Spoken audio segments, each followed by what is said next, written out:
እዙይ ድምፂ ሓርነት እዩ። ድምፂ ሓርነት ብሓልዮት ኤርትራዊ ዴሞክራሲያዊ ማሕበር ናይ ሰልፊ ዴሞክራሲ ህዝቢ ኤርትራ ካብ ከተማ ካስል ዝመሓላለፍ መደብ ፈነወረደ እዩ። እዚ መደብ እዚ ወትሪ ሐሙስ ካብ ሰዓት 5 ክሳብ ሰዓት 6 ናይ ምሸት ኣብ ዘሎ ግዜ ብኣንቴና ኣብ 105.8 ሜጋሄርዝ ብካብል ድማ ኣብ 97.8 ሜጋሄርዝ ዝፍኖ ኮይኑ ዓርብ ንግሆውን ካብ ሰዓት 9 ክሳብ ሰዓት 10 ኣብ ዘሎ ግዜ ይድገም። ብኢንተርኔት እትከታተሉ ድማ ፍራይስ ራድዮ ካስል ኢልኩም ምስተኣቱ ኣብ ሙሉእ ዓለም ዘለኹም ብቐጥታ ክሰምዑና ከም እትኽእሉ ንሕብር።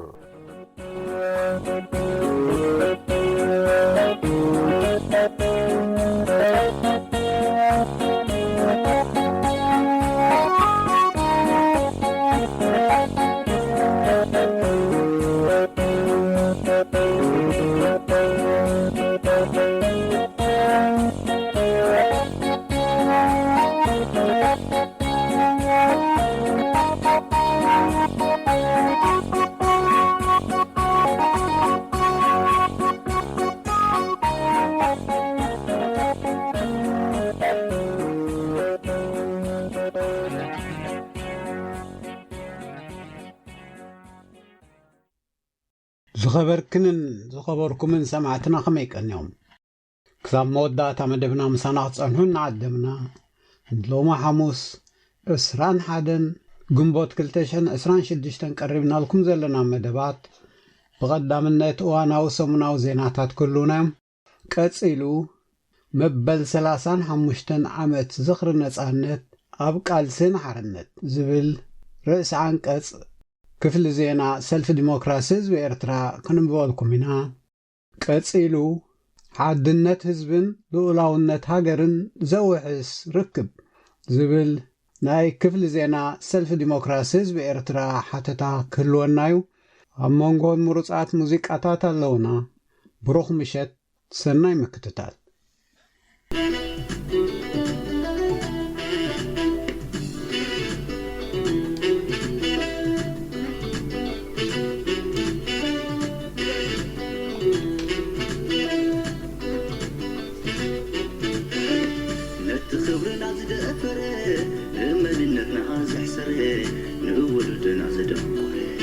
نفسنا وأزهلق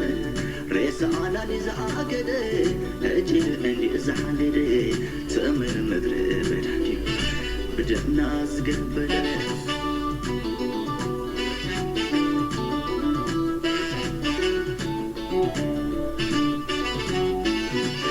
على أسديدو لابريح عدي بعلم ما أسعدهم نزحات ولدي نتفعنا زحالم ويزحلقني حاسس هلاكت عطاني حكي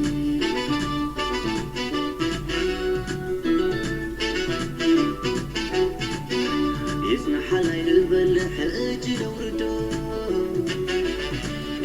كاب نقو نسر حمد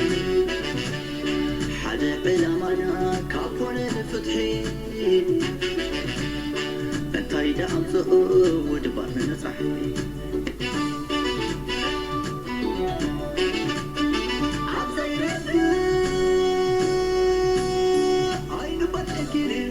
مسمرنا حزن كلاتنا زماكل بسكم غير محلك انترفوا بضوة زي فلت عشايو زحل من الستان يسنا حلاي نبال يسنا حلاي يسنا حلاي نبال أقول كزانا نزولان عطا حسبان توت بعد عقلي فتوت زلعين شعل قادلني التايدا أرمي زي كم نعيش مالي بأسارح بيجخون نايس مرتالي يسنا حلاي نبال يسنا حلاي يسنا حلاي نبال لو مسكبونا نبال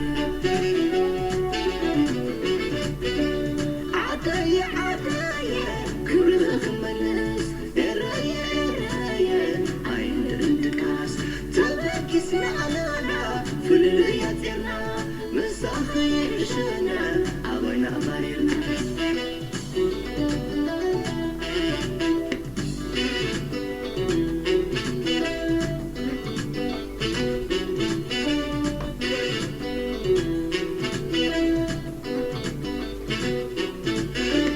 نتخبرنا زدفر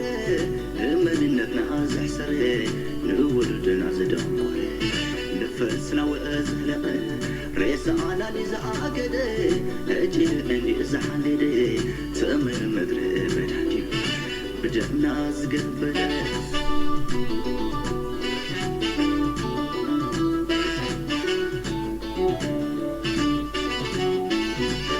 على عسدينو نبرح عطي بعلم أسعدهم نزحات ولدي نتفعنا زحالم ويزحلقي حاسس هلاكت عطر حكي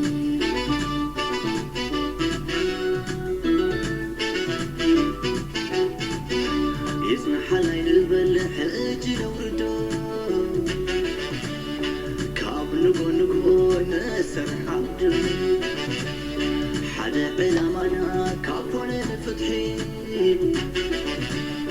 انتاي دعم ودباتنا صحي عبزي رفي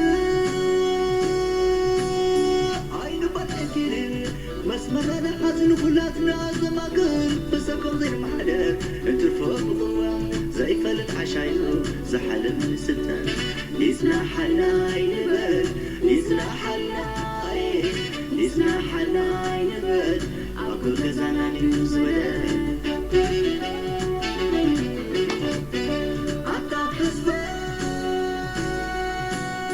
تور بعد حالي فتاوت زلعين شعل قادرني التاي أرمي زي كم نعيش مالي مسار حيجخون نايس متالي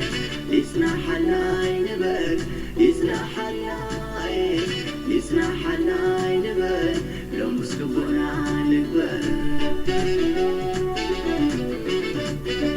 عدايا عدايا كل خملس إرايا عين اندكاس تباك يسمع لنا في اللياتنا مساخي عشنا عوينا أباريرنا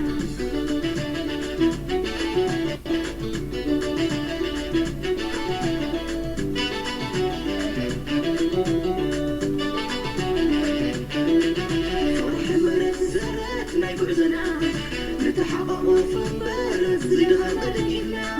عادي عادي نمتلك لنا هاقري كبري سدت عيكون مرجعنا نلبل بحادة تمضي سبائنا تقوم بحادة نبي صباح نركبلو ودايب وزحنا كل دفع ديوك قوانا يعرنا يسنح لنا نبل حجبانته حد غني يسنح لنا نبل حجبانته نحارنا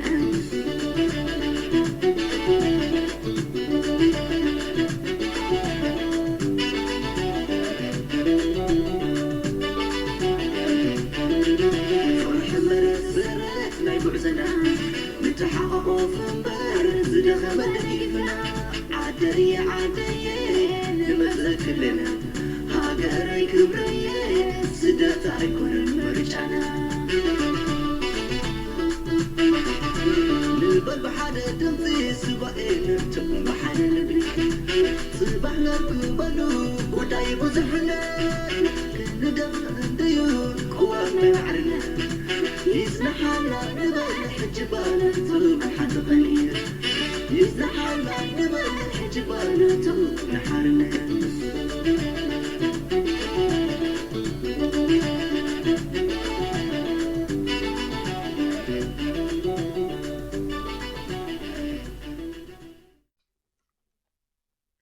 ዝኸበርክንን ዝኸበርኩምን ሰማዕትና ካብ ዝቐፂልና ንሎማ ሐሙስ 21 ግንቦት 2026 ቀሪብናልኩም ዘለና ዜናታት እዚ ዝስዕብ ክኸውን እዩ።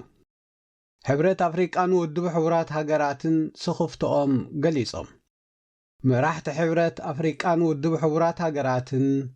ላዕለዎት ሰብ መዚ ፌደራላዊ መንግስቲ ኢትዮጵያን ክልል ትግራይ ስምምዕ ፕሪቶርያ ዝትግበረሉ መስርሕ ንኽኽተሉ ኣጥቢቖም መጽዋዕታ ኣቕሪቦም። ኮሚሽነር ኮሚሽን ሕብረት ኣፍሪቃ ማሕሙድ ዓሊ የሱፍን ዋና ጸሓፊ ውድብ ሕቡራት ሃገራት አንቶኒዮ ጉተረዝን ነዚ ዝገለጹ ብ15 ጉንበት 2026 ኣብ ዘውፅእዎ ናይ ሓባር መግለጺ እዮም። እቶም መራሕቲ ነዚ ኣብ ጉዳይ ኢትዮጵያን ትግራይን ዝፍጠር ዘሎ ወጥሪ ከም ዘሻቐሎም ዝገለጹሉ መግለጺ ዘውፅኡ ኣብ መዛዘሚ ናይቲ ኣብ ኣዲስ ኣበባ ዝተኻየደ 10ይ ዓመታዊ ርክብ ኣፍሪቃን ውድብ ሕቡራት ሃገራትን ክዛዝሙ እንከለዉ እዩ። እቶም መራሕቲ ኣብቲ ናይ ሓባር መግለጺኦም ኣብ ግብሪ ምውዓል ስምምዕ ፕሪቶርያ ኣብ ርግኣት ዞባ ቐርኒ ኣፍሪቃ እውን ግደ ከም ዘለዎ ጠቒሶም ናይቲ ስምምዕ ፈረምቲ ኣካላት ዝኾኑ ጸገም ከጋጥም እንከሎ ንምፍትሑ ህዱእን ሓላፍነታውን ኣገባብ ክጥቀሙ ጸዊዖም። ምስዚ ብምትሓሓዝ ከኣ ዞባዊ ጸገማት ኣብ ምፍታሕ ሕብረት ኣፍሪቃን ውድብ ሕቡራት ሃገራትን ካብኣቶም ትጽቢት ዝግበረሉ ኩሉ ከተግብሩ ቕሩባት ምህላው ኣመልኪቶም። እቲ ናይ ሓባር መግለጺ ከም ዘመልክቶ እቲ ብ2022 ዝተኸተመን ተኽሲ ጠጠው ምባል ዘኽኣለን ስምምዕ ፕሪቶርያ ኣብዚ ዝሓለፈ 2 ዓመታት ግና እናተዳኸመ መጺኡ ኣብዚ እዋንዚ ኣብ ዝለዓለ ወጥሪ ከም ዝወደቐ ጠቒሱ ኣብዚ እዋንዚ ክልል ትግራይ ንፌደራላዊ መንግስቲ ኢትዮጵያ ዝተማዛበሉ ወገናት ናብ መረቦቶም ክምለሱ ብዘይ ምትግባሩ ክኸሶን ከሎ ፌደራል መንግስቲ ብወገኑ ንመራሕቲ ክልል ትግራይ ምስ ናይ ኤርትራን ሱዳንን ናይ ወፃእ ሓይልታት ዘይሕጋዊ ዝምድና ብምፍጣር ንኢትዮጵያ ይዘርጉለዉ ኢሉ ከም ዝኸሶም እቲ መግለጺ ስፊሩ። ኣብ ዝቐረባ ግዜ ፕሬሲደንት ኮይኑ ግዜያዊ ምምሕዳር ትግራይ ክመርሕ ዝተመዘዘ ጀነራል ታደሰ ወረደ ካብ መዝነቱ ምውራዱን ብመሰረት ናይ ቅድሚ ውግእ ዝተኻየደ ክልላዊ ምርጫ ናብ መዝነት ዝመጸ ዶክተር ደብረጽዮን ገብረ ሚካኤል ነቲ ኣብ ትግራይ ዝጸንሐ ቅልውላው ዝያዳ ከም ዘዕረጎን ድማ እቲ መግለጺ ስሚሩሉ። እቲ መግለጺ ብዛዕባ ኣብ ዝተፈላለዩ ኩርናዓት ኣፍሪቃ ዘለዉ ጸገማት እውን መፍትሒ ይኸውን እዩ ብዛዕባ ዝበሎም ዳህሳሳዊ ጉዳያት ኣቕሪቡ። ሱዳንን ግብፅን ዘራኽብ መገዲ ብተቃወምቲ ተዓጽዩ። ኣብ ምምሕዳር ሰሜን ሱዳን ኣብሪ ኣብ ዝተባህለ ፍሉይ ቦታ ሱዳናውያን ነበርቲ ብሰንኪ ተኸታታሊ ምቁራጽ ሓይሊ ኤሌክትሪክን ዋሕዲ ቀረብ መሰረታዊ ነገራትን ሓያል ተቃውሞ ከም ዘካየዱ ተፈሊጡ። እቶም ተቃወምቲ ደንጉላን ሓልፋን ዝተባህሉ ሱዳንን ግብፅን ዘራኽቡ ናይ ንግዲ መስመራት ከም ዝዓፀው እውን እቲ ዜና ሓቢሩ። ሓደ ኣብቲ ናይ ተቃውሞ ሰልፊ ዝተሳተፈ ናይቲ ከባቢ ነባሪ ንሱዳን ትሪቡን ከም ዝሓበሮ ኣብቲ ንሱዳንን ግብፅን ብመሬታ ዘራኽብ ንግዳዊ መስመር ዝተኻየደ ተቃውሞ ብዙሓት መንእሰያት ከም ዝተሳተፉ ጠቒሱ። እዚ ብ17 ጉንቦት 2026 ዝተራእየ ናይ ተቃውሞ ሰላማዊ ሰልፊ መቐጸልታ ናይቲ ኣብ ዝሓለፈ ወርሒ ሚያዝያ ኣጋጢሙ ዝነበረ ተመሳሳሊ ተበግሶ ምዃኑን ዕላምኡ ከዓ ላዕለዎት ሓለፍቲ ናይቲ ምምሕዳር ሓይሊ ኤሌክትሪክ ንኸቋርፁ ተጽዕኖ ንምሕዳር ምዃኑን ድማ እቲ ዜና ሓቢሩ። እቲ ናይ ተቃውሞ ሰልፊ ሰላማዊ ዝነበረ ኮይኑ ናይ ህዝቢ መጓዓዝያ ኣውቶቡሳትን ናይ ግሊ ተሽከርከርትን ካብን ናብን ሱዳንን ግብፅን ክንቀሳቐሳ ክፈቅድ እንከሎ ዓበይቲ ናይ መንግስቲ ንግዳዊ ንብረት ዝፀዓና ዓበይቲ መኻይን ግና ምኽልካሉ ተሓቢሩ። እቶም ተሳተፍቲ ሓለፍቲ ነቲ መስመር ብሓይሊ ንምኽፋት ከይፍትኑ ኣጠንቂቖም እቲ ብቐጻሊ ኸጋጥም ጸንሐ ዘይርትዓዊ ምቁራጽ ሓይሊ ኤሌክትሪክ ከይቅጽል ከኣ ኣተሓሳሲቦም። እቲ ዜና ሱዳን ብፍላይ ኣብቲ ኣብ ግዜ ሓጋይ ሙቐቱ ክሳብ 44 ዲግሪ ሴንቲግሬድ ዝበጽሕ ማእከላይን ምብራቃውን ከባቢታት ተደጋጋሚ ምቁራጽ ሓይሊ ኤሌክትሪክ የጋጥም ከም ዘሎ ሓቢሩ ግብፂ ኣብ ዝተወሰኑ ሰሜናዊ ሱዳን ሓይሊ ኤሌክትሪክ ተቕርብ ክትከውን እንከላ እቲ ከባቢ ካብቲ ካልእ ክፋላት ሱዳን ዝሓሸ ዕድል ከም ዘለዎ ኣብቲ ዜና ተጠቒሱ ክቡራት ሰማዕትና ዝጸንሑና ዜናታት ኣብዚ ዛዚምና ኣብ ቀጻሊ መደብና ነሰጋግረኩም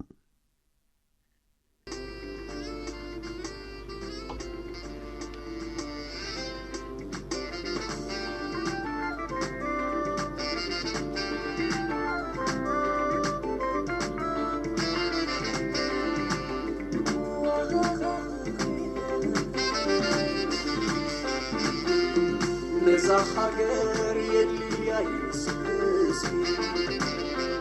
نزل اسمي تبلي يا زحاجر نزل عالم نزل عالم نزل عالم وخراي كونن قال سيد لا يكتي استقبل جوها الله ومرسي كبر زي فلت عقد الغات بس خاي خامر عيتمو عبزيني رعبي نابلي عوثر آفتم زي وعاري وعني ربي روسما تدقاقلي زمو سلو بزحيو حقيرا ونتو زغدلو سيقا حسيرو رأسو النار ملي فايدا يبلو حاقر تولد نتن تحدي كولد حاقر مولان مالت نتن تحدي كولد حاقر مولان مالت انت يا عبسني اخران بلا بيت انت يا عبسني اخران بلا بيت حاضر مالك رزق تقيمو تقولو كما يعبيلو حاضر ونت كديمو عشان مهروي لا يأمرو بس متسوّر داي لا يكون زهر متسوّر متسوّر متسوّر متسوّر متسوّر متسوّر متسوّر متسوّر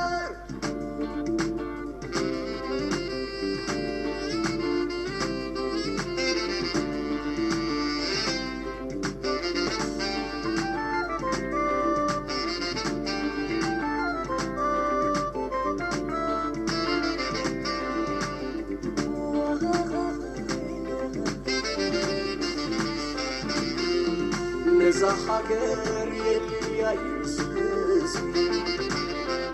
نزل اسمي تبلي يا زحاجر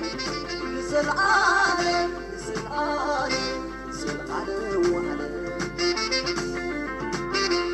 وخراي كونن قال سيد لا يكتي استقبل جوها الله ومرسي كبر زي فلت عقد الغات بس خاي خامر عيتمو عبزيني رعبي نابلي عوثر آفتم زي وعاري وعني ربي روسما تدقاقلي زمو سلو بزحيو حقيرا ونتو زغدلو سيقا حسيرو رأسو النار ملي فايدا يبلو حاجر تولن نتنكحتي كونن حاجر مولان مالت نتنكحتي كونن حاجر مولان مالت انت يا عبس فينوي اخران ولا بمريت انت يا عبس فينوي اخران ولا بمريت حاجر مالت اسبتو فينو كما يعبيرو حاجر ونت قدمو عشان مهروي يرمرو بس متسواور داي لا يكون بزهق نتسواور نتسواور نتسواور نتسواور نتسواور نتسواور نتسواور نتسواور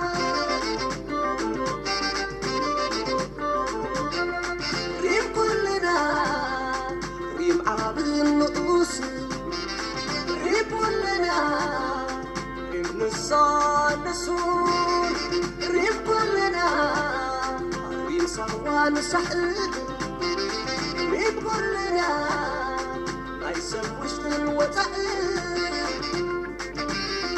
نعب ذات لنا زهادر كبين بالي تقولنا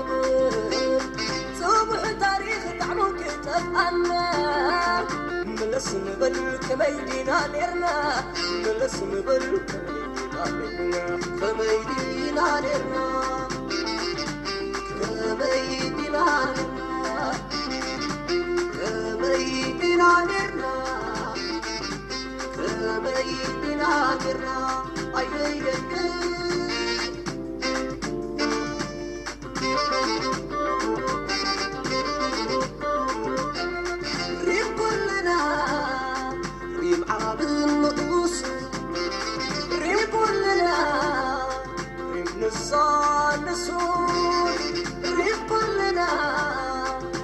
صوان سحر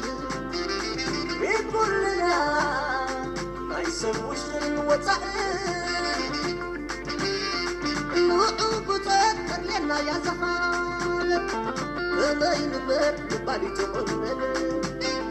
صبح تاريخ طعمه ختم حنا ملس ببل كميدينا نرنا ملس ببل كميدينا نرنا كميدينا نرنا كميدينا نرنا كميدينا نرنا كميدينا نرنا أي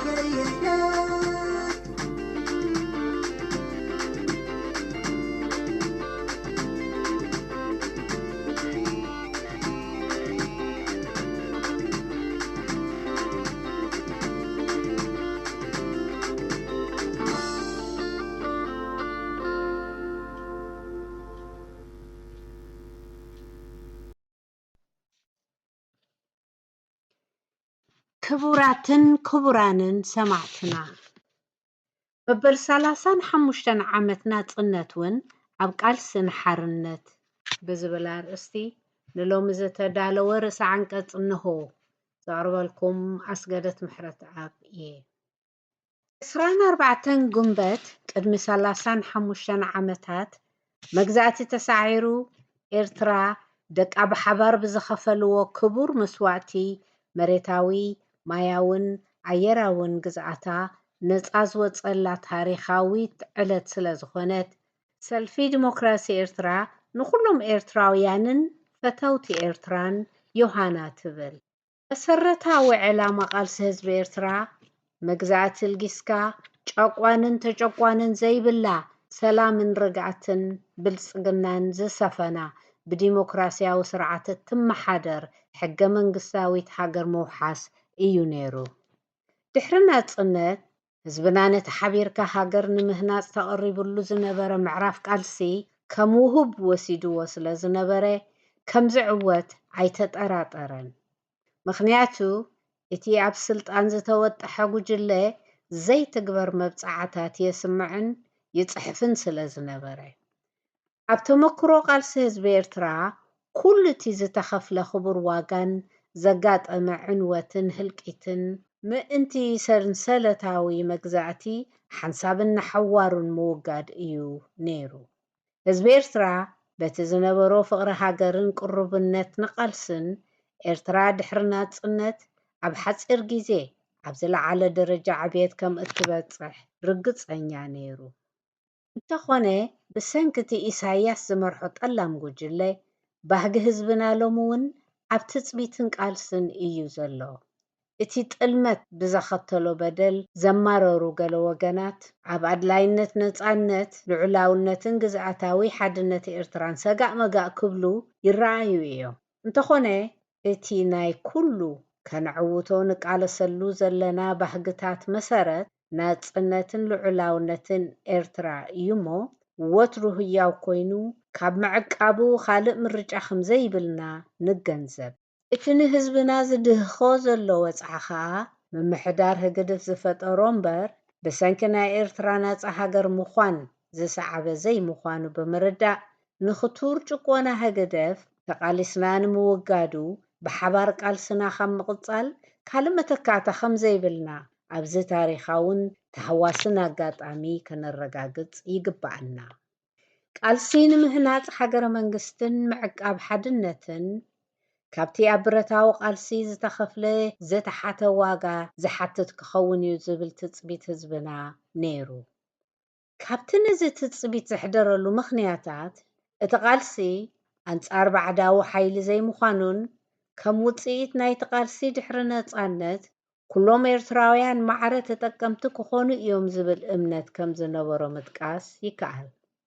ኣብ ቃልሲ ምህናፅ ሃገር ዓቕሚ እንተዘይጎዲሉና ንመሰል ኤርትራውያን ኣዋሲኑ ስልጣኑ ቅድሚት ዝሰርዕ ስሱዕ ምምሕዳር ክህሉ እዩ ዝብል ግምት ናይ ውሕዳት እዩ ነይሩ። ኣብ ፖለቲካ ኤርትራ ንኩሉ ብሒቱ ኤርትራ ናተይ ጥራሕ እያ ዝብል ጉጅለ ክህሉ ትፅቢት ኤርትራውያን ኣይነበረን። ምዝ ግና ሰማዒ ረኸቡን እምበር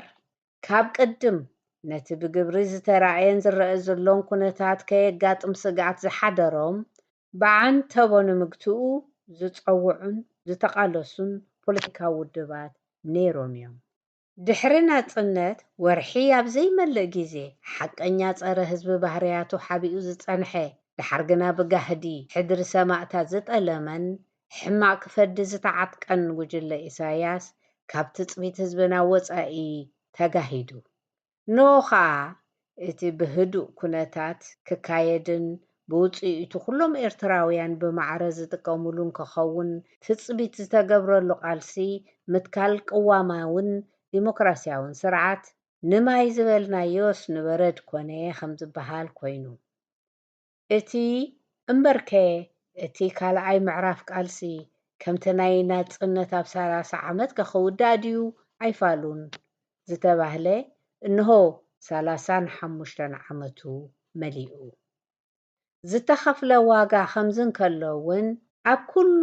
እቲ ድሕሪ ናፅነት ዝተራእየ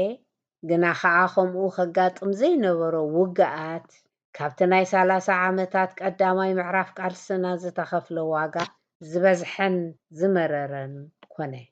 ከም መቐፀልታ ናይቲ ኣብ ተመክሮና ዝተራእየ ብሓባር ክቃለስ ዝኽእል ሰፊሕ ፅላል ናይ ምርግጋፅ ፃዕሪ ሎሚ እውን ዕማም ኩሎም ኤርትራውያን ፖለቲካዊ ውዳቤታት ኮይኑ ዘሎ እዩ። ምምስራት ፖለቲካዊ ሓይልታት ኤርትራን ካልኦት ተበግሶታትን ኣብ ሕድሕዶም ዝነበረ ምፅልላም ምጥቕቃዕን ምንፅፃግን ዘህደአ ምዃኑ ዘይከሓድ እዩ። ኣብዚ ቀረባ ስግረደባዊ ዓመፅ ህግደፍ ንምግጣምን ምቅላዕን ተጀሚሩ ዘሎ ሓባራዊ ንጥፈት እውን ክቕፅልን ክድንፍዕን ይግብኦ። እንተኾነ ጉዕዞና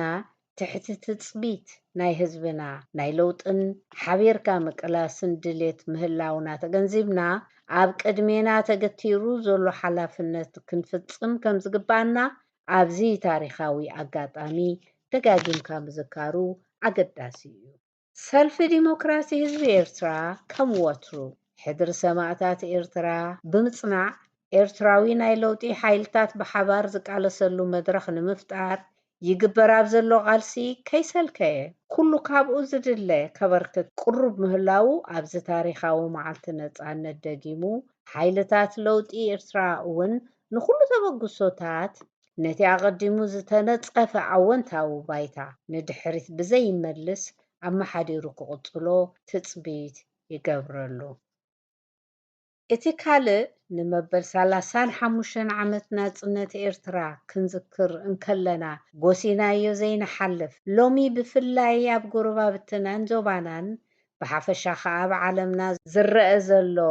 ዘይርጉእ ኩነታትን ቅልጡፍ ናይ ሓይልታት ኣሰላልፋ ለውጥታትን እዩ። ብፌደራል መንግስቲ ኢትዮጵያ ተደጋጊሙ ዝለዓል ዘሎ ታሪኻዊ ኮነ ሕጋዊ መሰረት ዘይብሉ ንልዑላውነት ኤርትራ ዝፈታተን ህርፋን ኣፍ ደገ ባሕርን ወደብ ዓሰብን ዝደረኾ ናብ ውግእ ከይዓርግ ዘስግእ ምትፍናን ብኣትኩሮ እንከታተሎ ኣብ ዘለናሉ ኢና መበል 35 መዓልቲ ነፃነት ንዝክር ዘለና። ኩሉ መዳያዊ ዝምድና ክልል ትግራይ ምስ ኢትዮጵያ ኣብ ኣዝዩ ዘሰክፍ ደረጃ ይርከብ ኣሎ። ውግእ ሱዳን ካብ ዝጅምር 3 ዓመታት እኳ እንተሓለፎ ናይ ሰላም መስራዓይ ሓዘን ጥራሕ ዘይኮነ ምስ ጎረባብቲ ሃገራት ተወሳኺ ምትፍናን የርኢ ኣሎ። እዚ ምስቲ ህግደፍ ኣብ ዝተኣጎደ ህውከት ኢዱ ካብ ምእታው ዓዲ ዘይውዕል ምዃኑ ኣብ ህዝብና ዘሕድሮ ዘሎ ስግኣት ምግማቱ ዘጸግም ኣይኮነን። እዚ ኩሉ ስግኣታት ተደሚሩ ዝፈጠሮ ማሕበረ ቁጠባዊ ቅልውላውን ልምዓታዊ ብኩራት እውን ዘሰክፍ እዩ። እዚ ዘይርጉእ ዘቤታውን ከባብያውን ምዕባሌታት ምስቲ ህግደፍ መልክዓቱ እንዳቀያየረ ክመፆ ዝፀንሐ ሎሚ እውን ጌና ዘይትካላዊ ርክባትን ዝምድናታትን ክፈጥር ሃንደፍደፍ ይብል ኣሎ። ድሮ ዝውሰድ ዘሎ ግፋ ነጋሪት ውግእ ምድሳቕን ምእጋድ ምንቅስቃስን እኹል ምልክት ስግኣት እዩ። ስለዚ ህዝቢ ኤርትራ ኣብዚ ታሪኻዊ ዝኽሪ መዓልቲ ነፃነት ኣንጻር እቲ ናይ ኩሉ መከራኻ ጠንቂ ዝኾነ ዓመፀኛ ጉጅለ ድምፅኻ ናይ ምስማዕን ቃልፅኻ ናይ ምሕዳስን ሓላፍነት ከም ዘለካ ክነዘኻኽረካ እዋናዊ እዩ። ዘለዓለማዊ ዝኽርን ክብርን ንሰማዕታት ኤርትራ፣ ንቅዋማዊ ምሕደራ ዲሞክራስን ልምዓትን ንቃለስ 24 ጉንበት 2026 ናይ ሎሚ ርእሰ አንቀጽና ኣብዚ ይፍጸም። አንቱ ደቂረይ ንዑይ ትዘመቱ ፍጡር ወደ አዳም ዓዱ እንዲ ኽብረቱ ሞፍቶ ጓና ዳዓሉ የሕዋት ክናቆቱ ንዑባ ንኹነላ ንፍቕሬ ዝመቱ ላላሎ ይስላሎ ላሎ ትብለናላ ትብለናላ ትብለናላ በርር ድርቢ ዘይደኸነቡ ብሕማበይ ዘይሓሙ ዘይብኽቡ ግራተን ምስብሑ ኣብ ቀሪቡ ወድቁ ደቂ ሓንቲ ማፀን ኣብ ሸሕነት ተረረቡ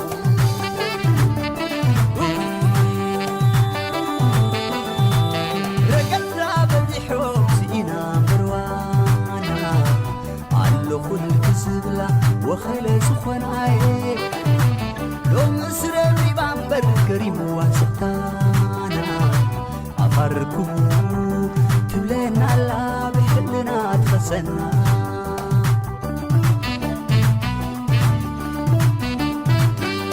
እምቦንናኸ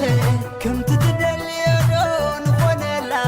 ሓቢርና ንቕለዮ ፀሓያ ያጐልባላ ኣብ ፍትሕነ ጽልል ክትዕም ዕላሎ ኣብ ፍትሕነ ጽልል ክትዕም ዕላላ ማማዬ ኣውዕ እያብ ዝሑል ኣለና ክንበላ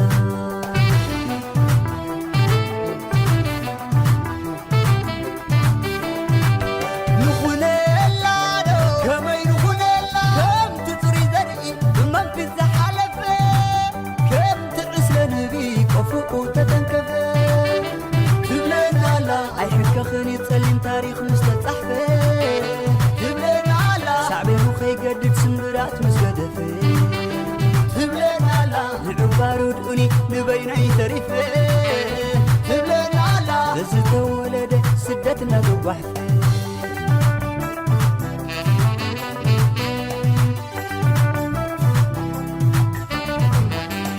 تبلنا لا تبلنا لا تبلنا لا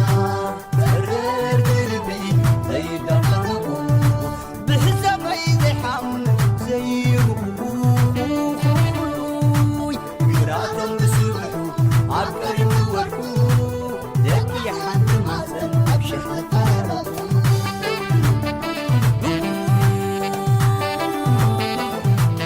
ركضت بديحهم سينا مروانا علو كل كسب له وخلى زخوان عيني لو مسربني بامبر قريم واسقطانا أفرقوا تبلينا لا بحلنا تفسنا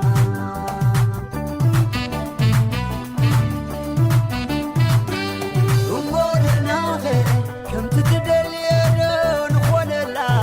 حبيبنا نقليو صحيا يا ابو البلا افتحنا تلل كتعب لالا افتحنا تلل كتعب لالا ماماي او عياب زحلالنا الكدلا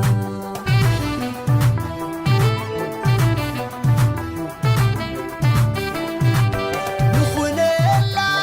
كما ينخونا كم تطري دري من في الزحلف كم تقسل نبي كفوق وتتنكفه كلنا لا عيد مسسن يتقلن تاريخ مستحفه تبلنا لا شعبي مخي قدد سمرات مسقدفه تبلنا لا عبار ودوني نبينا يترفه تبلنا لا لسه ولد سدتنا الوحفه لا لا لوي لا لا لا لا لوي لا لا لا لوي لا لا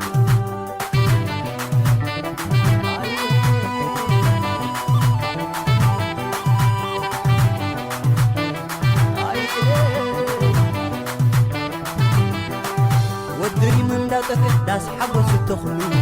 انبان قربان ريو هاجر على زبرو انت غروب زي حسبو لب زي كبرو هاجر مالت دعا زودا قلبو نحنا اينا رسلا لسا ايا نحنا ننتلينا يا هاجرنا تفلو قدم قرارو بقرب برهس بحالو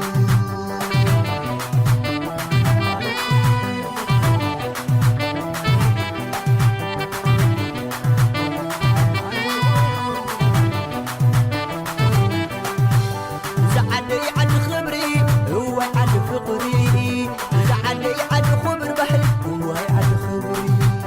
زعري كان حمامة متان كتبري سمر دعان بلدك يري سمنا خنعري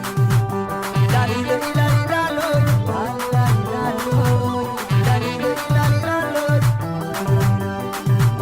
زاري بي كان حمامة متان كتبري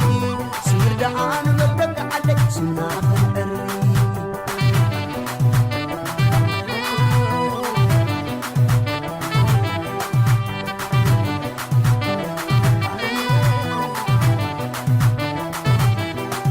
ودري من دا تفتاس حبس تخلو انبان قربان ريو هاجر على زبرو انت غروب زي حسبو لب زي قبرو هاجر مالك دعا بسم الله قلو نحنا اينا نسا ايا نحنا ننتلينا هاجرنا تفلو قدم قرارو بقرب برهس بحالو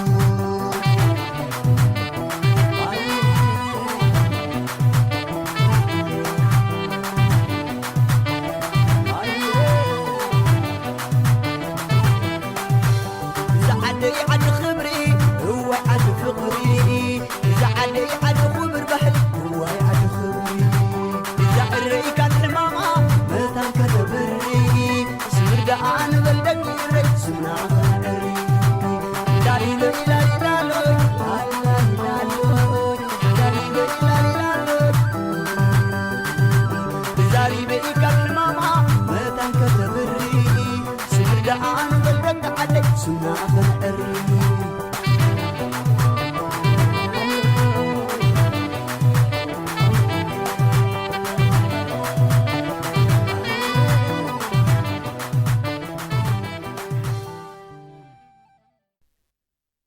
ሰማዕትና ካብ ዝቐፂልና ሓድነት ህዝብን ልኡላውነት ሃገርን ዘውሕስ ርክብ ዝብል ናይ ክፍሊ ዜና ሰልፊ ዲሞክራሲ ህዝቢ ኤርትራ ሓተታ እንሆ።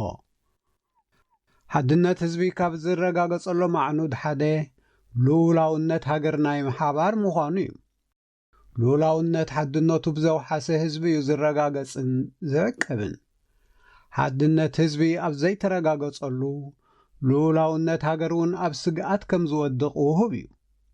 እዚ ከም ኤርትራውያን ኣብ ጉዕዞ ቓልስና ተፈቲና ዝሰዓርናሉ ሓቀኛ ተመክሮ እዩ። እዚ መሰረታዊ ሓቂ እዚ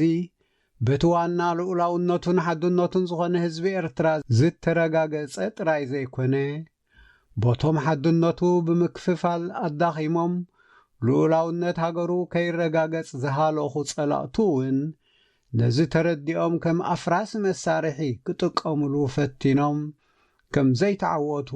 ዘርኢ ሃብታም ተመክሮ ኣለና። እዚ ከምዚ ዝኣመሰለ ናይ ጸላይ ሓደገኛ ሽርሒ ከም ታሪኽ ዝንገር ጥራይ ዘይኮነ ሎሚ እውን መልክዑ ቀይሩ ህያው ዘሎ ዛዕባ እዩ። ብዛዕባ ፖለቲካውን ማሕበረ ቁጠባውን ኩነታት ኤርትራ ክንሓስብ እንከለና ወርትግ ሓድነት ህዝብን ልኡላውነት ሃገርን ክንጠቕሶም ካብ እንግደድ መሰረታዊ ኣምራት ዝኾኑ ምእንቲ ምርግጋጾም ዝተኻየደ ቃልሲ ዝተሓላለኸ ከቢድ ዋጋ ዘኽፈለን ነዊሕ ግዜ ዝወሰደን ኣካል ታሪኽና ስለ ዝኾነ እዩ። እዚ ዛዕባ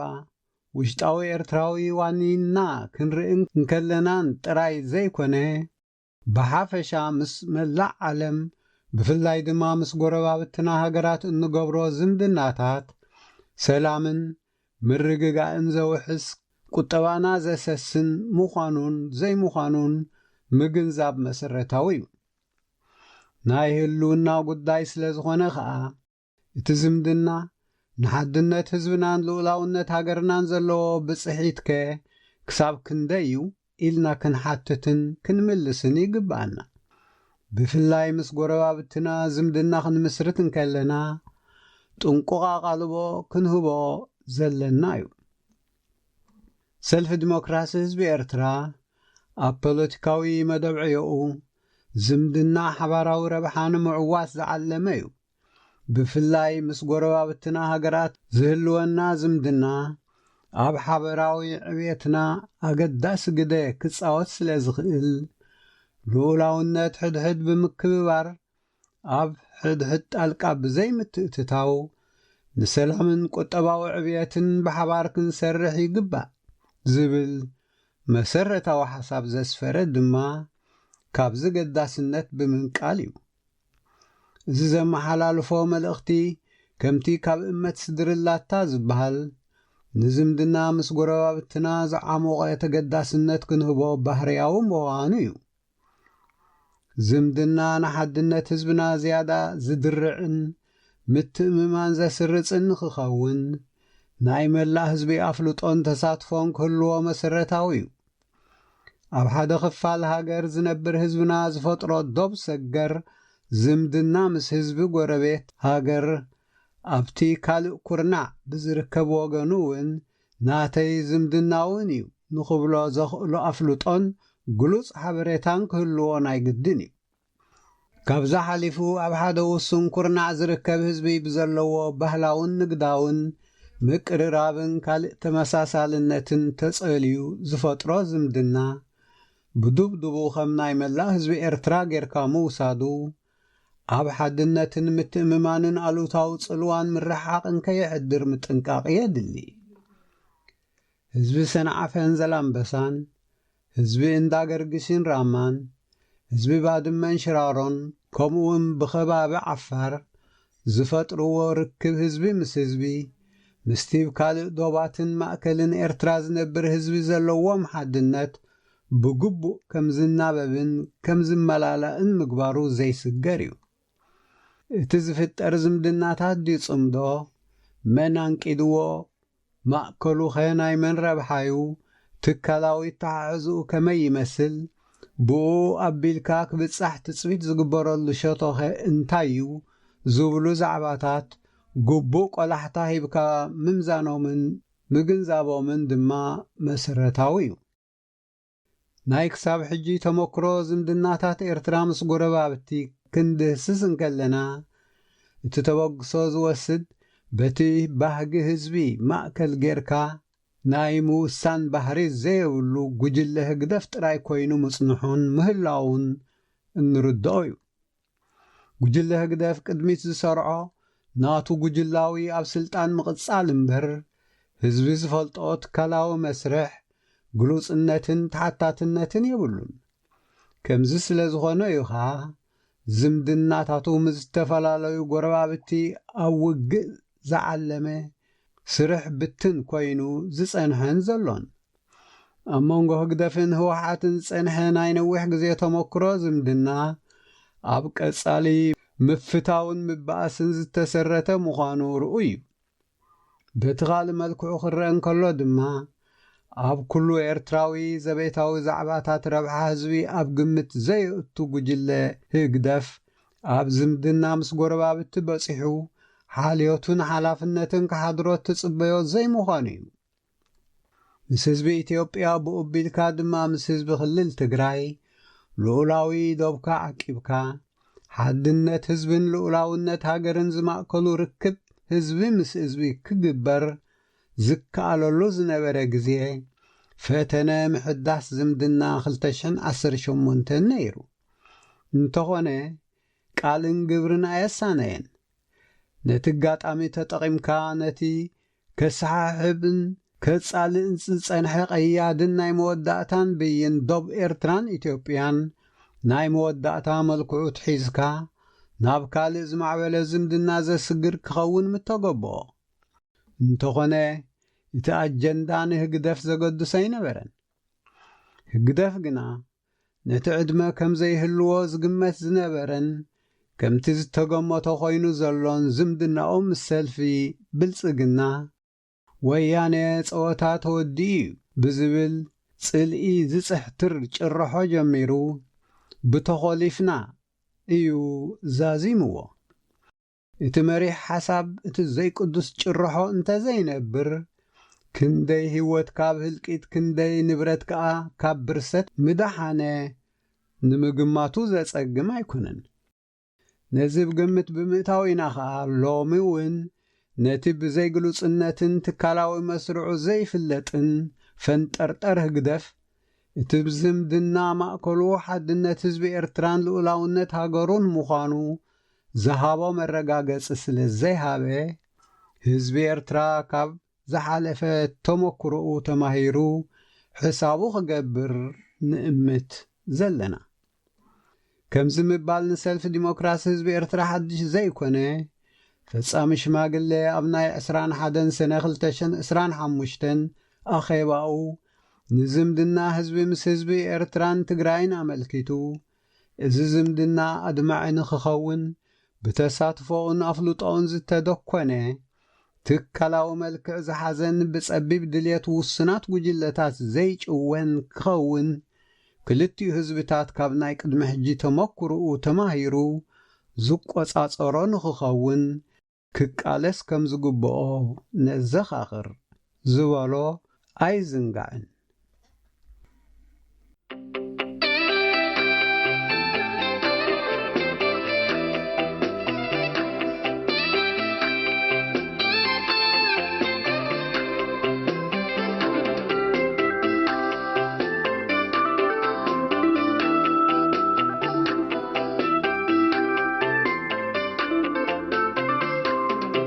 حساب مسكون نقصو زحاتات وفتحي مع استمل يسوع بقى وينو تبحيتو بسلام مثل برهان تلفيك وزالعالم سلام حساب مسكون نقصو زحاتات وفتحي مع استمل يسوع بقى وينو تبحيتو بسلام مثل برهان تلفيك وزالعالم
سعداني بحر قلونا أيوشدو جنبا فتنا بسلالي بيا معسك حول زقدد نذكرنا يسينا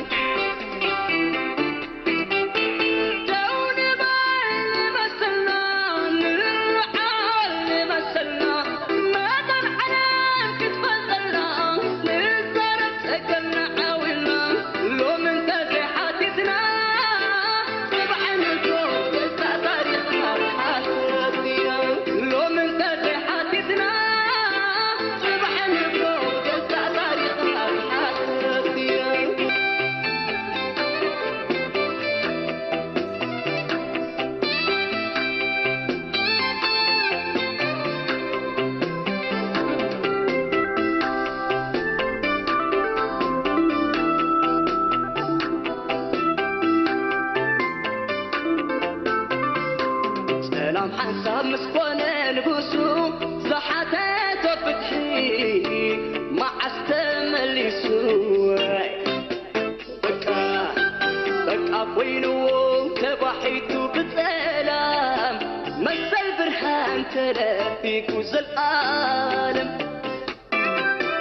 سلام حساب مسكونة نبوسو زحاتات وفتحي مع استمل يسوع بكا وينو تبحيتو بسلام مثل برهان تلفيك وزل العالم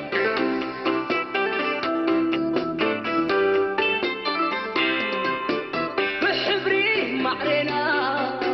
كمان سلمتي سيدة تذكروا له حدا وقتي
بحر قلونا أيوشدو جنبا فتنا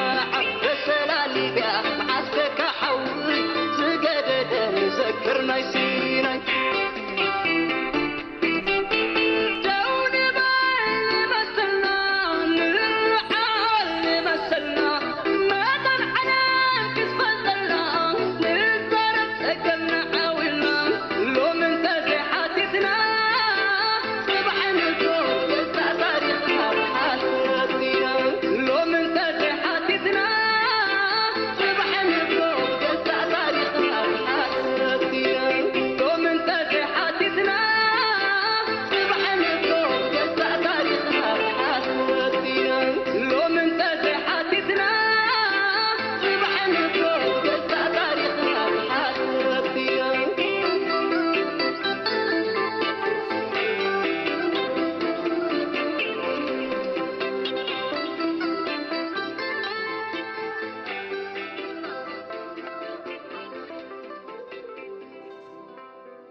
زخبركم سمعتنا نالوم مدبنا أبزي تزيمنا لنا زمسا حموس بخالي مدب كساب نرغب دحان كنيو النابلنا بذات سعب مزيقان السنابتكم سناي كناي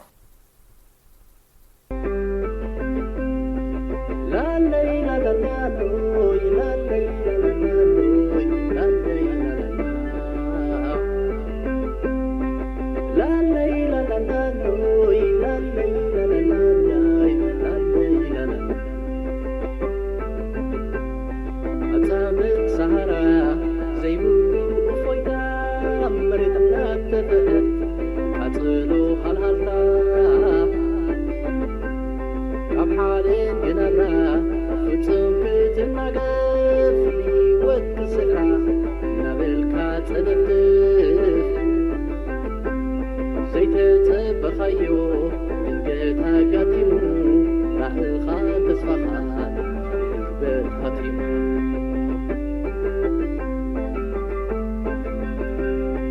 مصابق سهرة زي بلو وفويتا مريضنا تفقت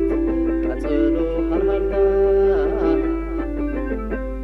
كاب حالك جنابرا فتوم كتناقفني ولك سعرا نابلكا تبدف زي تتبخيو دنقيتا كاتيمو لاخر خامس فخار كبت خاتيمو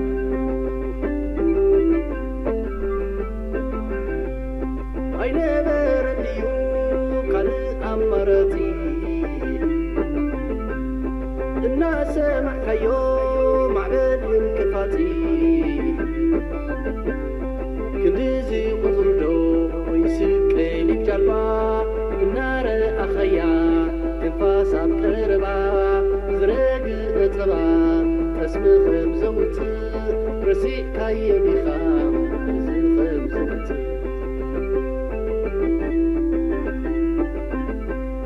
رسيق كاي بخام زخم زوت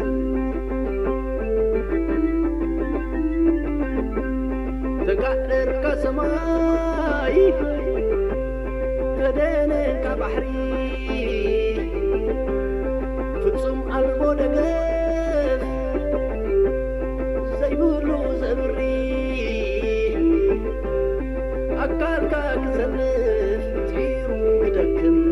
قرار تعسى بحابوس كركم هاي زبالة وحلو تتبعاي عطيه إنا بالكاس بلدي خلخباي شفتوها خبوني ودا تعدل بيني لحني وفقبر انت ناي ندرمو ولونا كاتيتو